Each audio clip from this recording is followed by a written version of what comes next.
The movie begins with a woman walking into a land filled with smoke. There is an explosion and gunfire in the background. Ethan is in a plane playing a video game while being recorded. He talks about time being the biggest mystery of the universe and mentions that they have discovered how to use this force. Ethan reveals that they've been flying for the last 5 hours in the first plane, powered by a new, super powerful source of energy called quantanium, which is produced from time. Ethan introduces himself as the crew captain and the creator of quantanium. Suddenly, the plane starts losing altitude, and Ted reports that the switchboard is unresponsive, making it impossible to switch off the autopilot. Ethan seems unaffected by that. He announces to the passengers that they've been blessed with a unique chance to enjoy a particularly close view of the Pacific Ocean as they're going into the water. Jacob came to Ethan, arguing that they should have carried out the first flight remotely, without the crew. Ethan said that they would have lost the plane by now if they had done so. Ethan turned the plane off. Jacob asked what had happened, and Ethan told him he turned the plane off.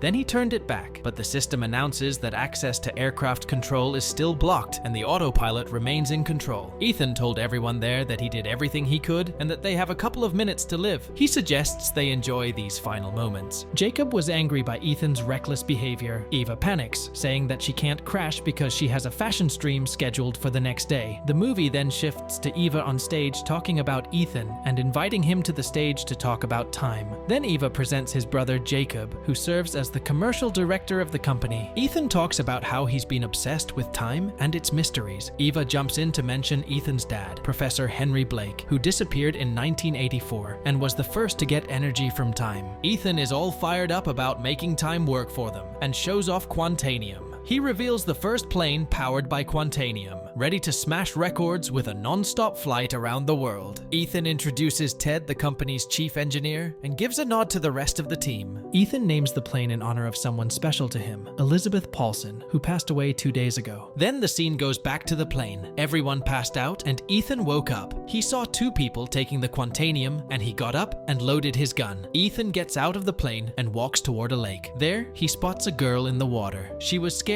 when she saw his guy, and he put it away and told her to come out of the water. She got out of the water and got dressed. Ethan was standing with his back turned to her. She went there and took the gun out and pointed at him. She dropped the gun trying to shoot, and Ethan picked it up and told her to take him to the people who took his quantanium. Another girl came from behind and hit him with a wood. Back to their childhood, the scene takes us back in time to when Henry, Ethan, and Jacob's father is about to leave his family for an extended period. Young Ethan angrily wishes his father would stay away forever. Henry advises Jacob to take care of his brother and to always follow through to the end, no matter what. Back to the present, Ethan wakes up and starts walking in the dark. He saw the quantanium broken on the ground. He found Jacob and the others. Jacob confronted Ethan, asking where he's been. Ethan told him that soldiers took their quantanium, and he went after them. Jacob is frustrated, questioning what Ethan planned to do. He then told him that their quantanium has been destroyed, which is not only 3 years of his work, but also essential for their plane to take off. Ryan, assistant of the pilot Ted, confessed that he was the one who was responsible for all of this. He reveals that the switchboard didn't actually malfunction. Instead, he programmed the autopilot to land them at this specific location on purpose. Ethan is shocked and demands to know why. Ryan explains that Elizabeth Paulson told him Ethan needed to come here to find something precious. Ted tries to calm everyone down, suggesting that if the autopilot landed them safely, the plane should be fine. He points out that although it won't fly without quantanium, the emergency beacon would have sent out their coordinates for a rescue. However, Ryan admits that Elizabeth Paulson instructed that no one except for them should come to this location, so he dismantled the emergency beacon before takeoff. Jacob told Ethan that they are responsible since they brought everyone here, but he told him that he had a more interesting goal and left to look around the island. He got into a cabin and he found a recording addressed to someone called Matt. In the recording, Tina expresses her disappointment that Matt couldn't join her on the island as the professor's assistant. Jacob was walking with his gun pointed.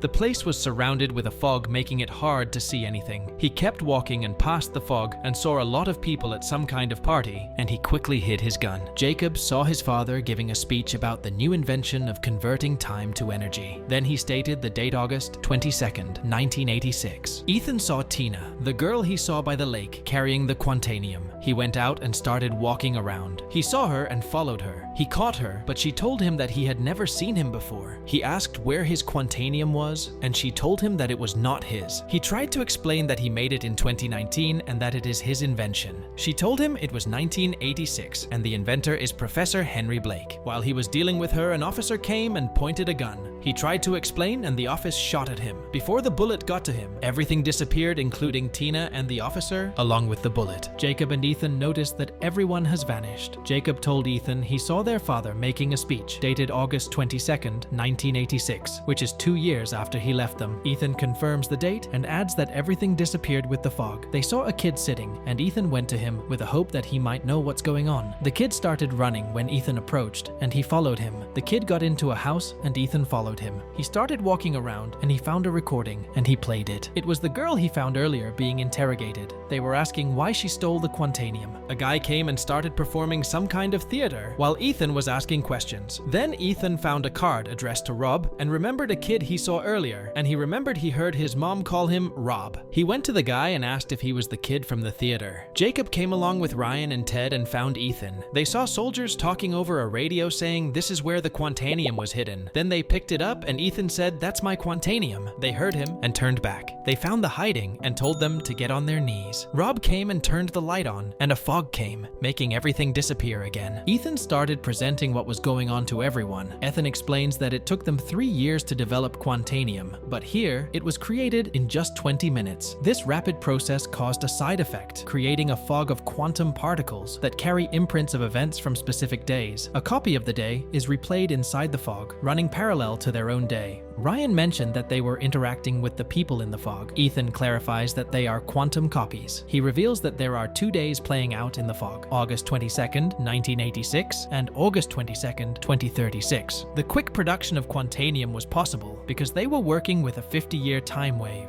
Jacob starts talking over a phone. The operator informs Jacob that they've tracked the signal's source, but the map only shows the ocean. Jacob insists that there is indeed an island. The operator then mentions that the ship sails tomorrow morning and will arrive in 2 days. Ethan said they need to figure out how the TAU engine works and how to bring it with them. Ryan said they should look for Eva, but Ethan said the help that'll come after 2 days will look for her, and Ryan got angry and called Ethan selfish. He gave him a necklace from Elizabeth and left. Ethan followed after him. There was a fog outside, and he found himself in a war zone. He ran into a cabin, and 2 soldiers found him. Soldiers order Ethan to get down on the floor, questioning how he got there. One soldier recognizes Ethan and attempts to shoot him, believing he's responsible for the deaths of his wife and child. The soldier accuses Ethan and his brother of starting a war with their army of unmanned machines and hiding the island to protect the TAU engine technology. The other soldier tries to stop him, reminding him that Ethan is just a fog. A tank came through the wall, and the soldiers and Ethan went to the battlefield again. He found Ryan and Eva hiding behind a soldier that was shooting at an aircraft that was shooting at them. The soldier got shot and Ethan took over. The aircraft recognized Ethan as an owner and stopped shooting at him. Ethan started shooting at the aircraft and it exploded. Ryan got shot and Ethan and Eva are trying to save him, but they couldn't. Ethan got out and saw his father. He went to him and accused him of being self-centered and told him that he will create a weapon using their energy in the future. Soldiers came and arrested him, but Henry told them to take him to his office. Henry thought Ethan was a spy and asked who sent him. Ethan told Henry who he was and confronted Henry, revealing that he knows about the TAU engine and its side effects from the notebook Henry left behind. Ethan told him the reality. Henry never returned. Their mother died, and he and Jacob grew up in an orphanage. Henry remains in denial, believing that his return will change everything. However, Ethan suggests that their meeting might only serve to show him who he has become. Suddenly, a guard comes and tells Henry about a large cloud of fog with something inside it, and Henry tells Ethan to stay and leave. There was an explosion in the office and Ethan ran out. He ran trying to escape shootings, and he saw his father laying on the ground. Ethan went to Jacob and told him not to take anything from the place. Jacob insists they need to carry as much Quantanium as possible for their company's future. Ethan urges him to stop the engine, telling him that Blake Explorations starts a future war. Jacob believes Ethan but thinks they can prevent it now that they know. Ethan argues that the only way to stop it is by destroying the engine. Jacob reveals that their father was killed by their drones and reminds Ethan of their father's advice to always follow through to the end, regardless of the obstacles. Ethan went to Ted and asked him to stop the engines, but he didn't agree. He tried to stop it himself, but Jacob stopped him. Eva tried to break the engine, and Jacob shot her. Rob throws fireworks, and Ethan uses this moment to run out and lock Jacob in. Rob is looking at the interrogation video of Tina like a movie, and Ethan decided to do what Tina planned to do and destroy the TAU. His plan was to take a Quantanium and put in the engine and start producing new Quantanium. Then the energy will collide, and the energy will collide, and it will cause an explosion. He started working on his plan. He went back to the time where he first saw Tina with the Quantanium. He went to her and told her that he is Matt, the guy that she writes letters to. She's never seen him and believed him. He told her he just wanted to help and asked where she hid the Quantanium. They agreed to get it in the morning. She took him to where Rob lives with his mom and asked the kid Rob to give her the Quantanium. Rob got confused, and Ethan realized that the day in the fog was changing at 4 a.m. and the launch hadn't happened yet. As they were standing there, another Tina came and left with Rob's mom. She ran away from him and followed her to explain. He told her he is Henry's son from the future, and he lied about being Matt to learn where Tina hid the Quantanium. Tina finds it hard to believe him. Then he took her to the old Rob so that she'd believe him. Tina recognizes Rob after singing a song they both knew, and he gave her his backpack saying he never opened it. It was the Quantanium. Tina is trying to understand if she's in the future and why there's another version of her. Ethan explains that she exists in a mass of processed quantum particles, which he can attract and keep within a 100-meter radius using a device. This is why she hasn't disappeared yet. He saw the same necklace that he got from Elizabeth on Tina's neck, and he showed her his. He opened his and found a SD card. They played it, and it was Elizabeth. She revealed that she is Tina and apologized for luring him there to see the consequences of their experiments. She survived the destruction, changed her identity, and decided to find Ethan to try to raise him differently, believing he is special. Tina realizes that she is dead in the future. She told him she wants to carry on the plan herself. Ethan and Tina discussed the plan and started implementing it. Ethan found Jacob and Ted trying to sneak the Quantanium, and he screamed, telling the soldiers they were stealing. Ethan then sneaked in and put the Quantanium in the machine. He found Jacob, and he told him that he has Quantanium in the receiver, and it will explode in 20 minutes. Then Jacob started experiencing everything Ethan experienced, starting from the two soldiers in the cabin to getting with Tina. Jacob is about to shoot Tina, and Rob came from behind and hit him with an umbrella, and he shot him. Ted saw Jacob and Ethan fighting, and he came and shot Jacob. Then an aircraft shot him, considering him an enemy, cause he shot its owner. Ethan went to the TAU and got teleported. He showed his father and Tina what he recorded. Henry was sad that his life's work is going to waste, and Ethan reminded him that his family is waiting. They destroyed the machine, and Henry got back to his family. Tina was sitting in the car, a sense of closure washing over her as she saw the complete family enter their home. And with that, the movie ends.